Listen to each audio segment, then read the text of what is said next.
الحمد لله رب العالمين حمدا كثيرا طيبا مباركا فيه كما يحب ربنا ويرضاه وأشهد أن لا إله إلا الله وحده لا شريك له وأشهد أن محمدا عبده ورسوله صلى الله وسلم عليه وعلى آله وأصحابه أجمعين أما بعد.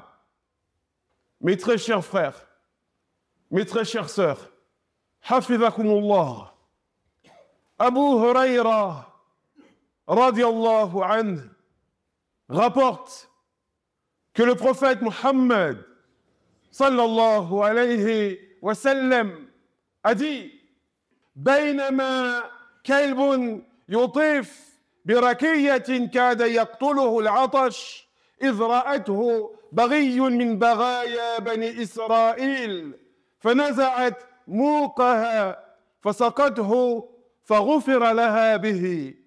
رواه البخاري.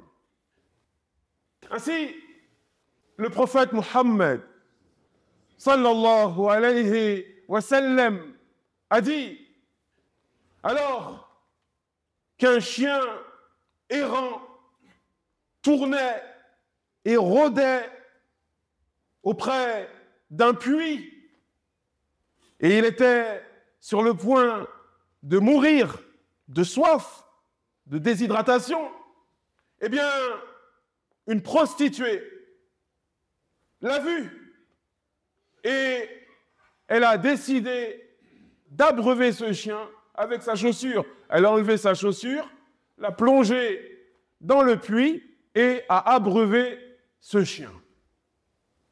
Et pour cela, Allah subhanahu wa ta'ala lui a pardonné. Et ce récit prophétique est authentique. Il a été rapporté par l'imam al-Bukhari. Tout d'abord, avant d'entrer dans le vif du sujet, ce qu'on se doit de savoir, c'est que Ar-Rahimoun yarhamuhumur Rahman, ceux qui font miséricorde, eh bien, le tout miséricordieux, Allah subhanahu wa ta'ala, leur fera miséricorde. Ceux qui font preuve de clémence, le tout clément, Allah subhanahu wa ta'ala, leur fera clémence. Et même si cette miséricorde, même si cette bonté, même si cette clémence est envers un animal, envers un chien errant, comme ceci est cité dans le hadith: toute personne qui fait miséricorde, il lui sera fait miséricorde. Deuxième chose, c'est qu'il n'existe aucun péché, il n'existe aucune faute, il n'existe aucune désobéissance qui soit plus grande qu'Allah et plus grande que la miséricorde et le pardon d'Allah. Car Allah subhanahu wa ta'ala, c'est lui, Al-Ghafour, Ar-Rahim, liman taba wa anab.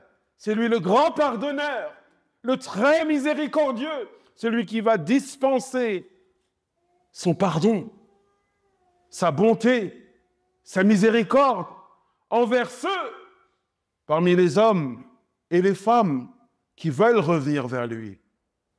Ceux et celles qui sincèrement, de manière authentique, de manière véridique, veulent revenir vers leur Seigneur.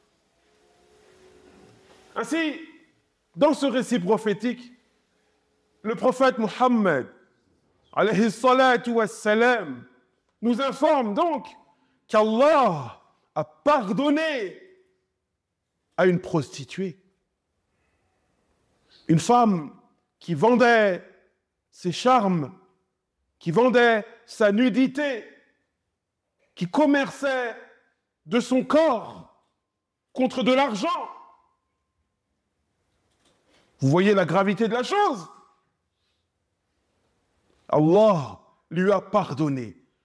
Le prophète Mohammed, alayhi salatu wassalam, nous informe que le Seigneur des cieux et de la terre, Allah subhanahu wa ta'ala, a pardonné à cette femme de mauvaise vie. Cette femme qui entretenait des rapports intimes contre de l'argent. Pour quelle raison? Pourquoi Allah lui a pardonné? Parce qu'un jour, cette femme, elle marchait dans les alentours d'un puits et elle a vu un chien errant sur le point de mourir de soif. Alors, elle a enlevé sa chaussure, elle a plongé sa chaussure dans le puits et elle a donné à boire à ce chien. Pour ce geste-là, Allah subhanahu wa ta'ala lui a pardonné ses fautes. Allah subhanahu wa ta'ala, pour ce geste-là, lui a accordé son pardon. Subhanahu wa ta'ala. On se doit de comprendre ce que ceci signifie, véritablement. On se doit de comprendre. Que signifie cette notion de pardon ici? Quand on dit, ou plutôt, quand le prophète Mohammed, sallallahu alayhi wa sallam, nous informe qu'Allah lui a pardonné, quelle est donc la nature de ce pardon? Comment comprendre ce hadith?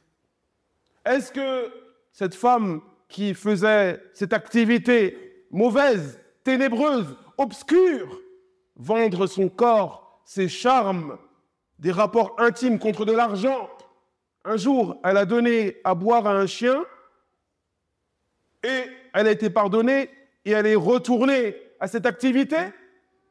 Mais comme elle a donné à boire à un chien, c'est bon? Est-ce que c'est ainsi qu'il faut comprendre ce récit prophétique? Non! Et personne ne comprend ce récit prophétique ainsi. Ce qui est voulu par le pardon ici, c'est qu'Allah subhanahu wa ta'ala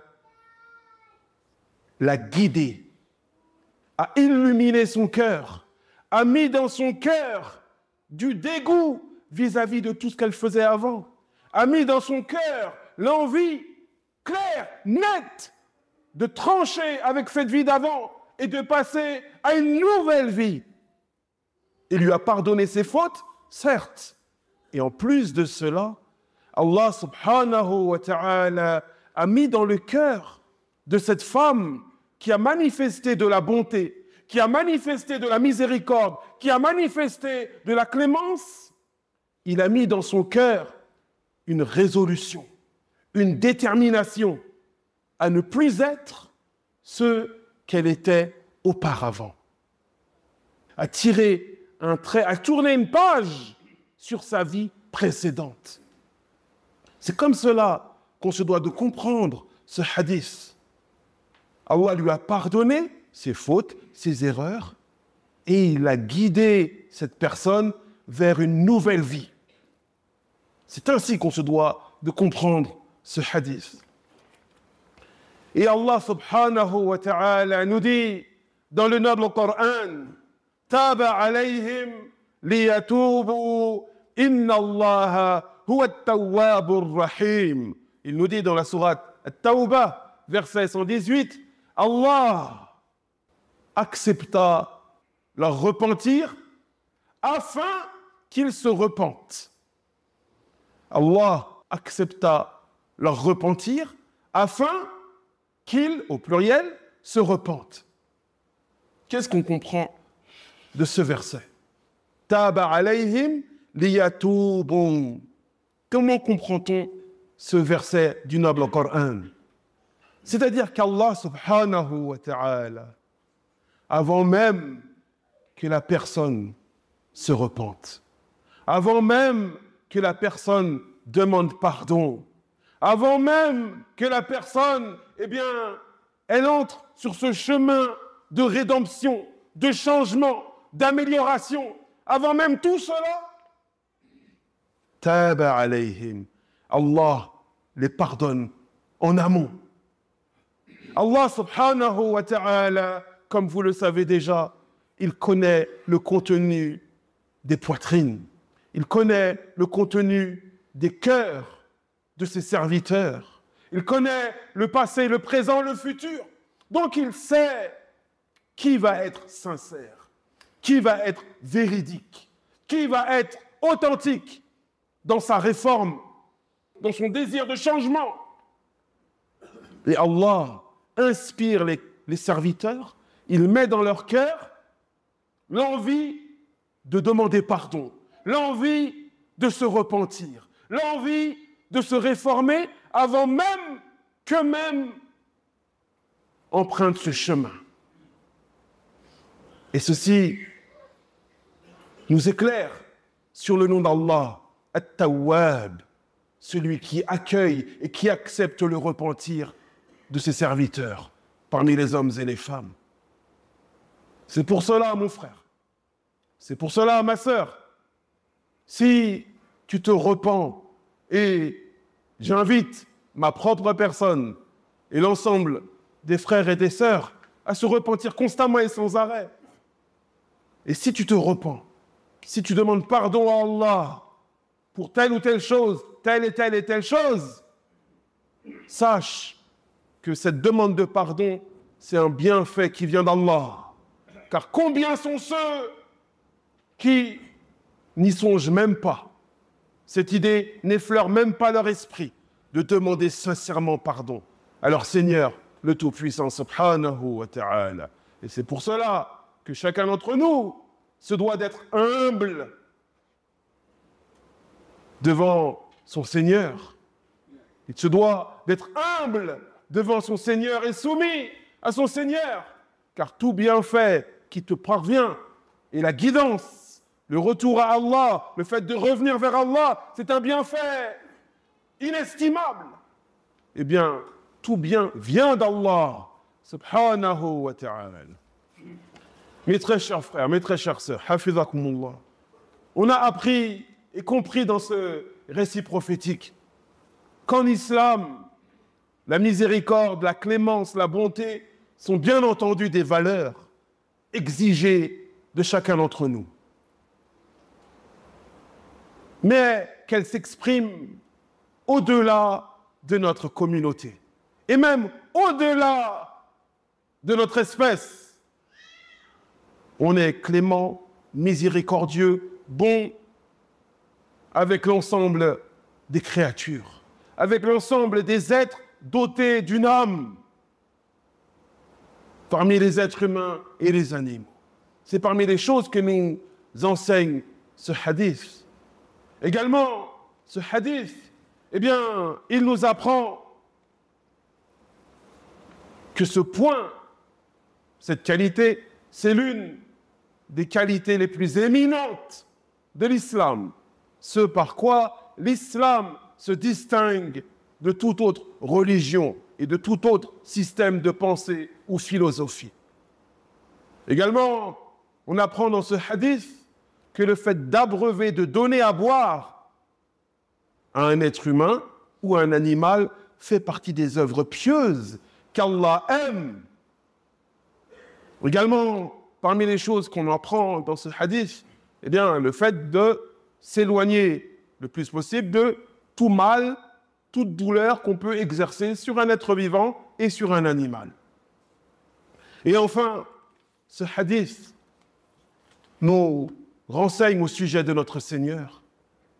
Et on comprend par ce hadith qu'Allah subhanahu wa ta'ala, il peut pardonner des fautes immenses, des fautes graves, avec une œuvre petite et légère, si elle est faite avec sincérité et authenticité. فنسأل الله تبارك وتعالى بأسمائه الحسنى وصفاته العليا نسأله أن يغفر لنا ولكم ولجميع المسلمين. اللهم نسألك مغفرتك، اللهم نسألك مغفرتك، اللهم نسألك مغفرتك.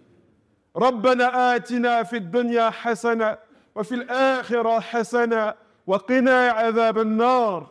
اللهم اشف مرضانا ومرضى المسلمين. اللهم اشف مرضانا ومرضى المسلمين، اللهم اشف مرضانا ومرضى المسلمين. اللهم انصر إخواننا المسلمين المستضعفين في فلسطين وفي كل مكان. اللهم انصر إخواننا المسلمين المستضعفين في فلسطين وفي كل مكان. اللهم انصر إخواننا المسلمين المستضعفين في فلسطين وفي كل مكان. هذا وصل اللهم على نبينا محمد وعلى آله وصحبه أجمعين، والحمد لله رب العالمين.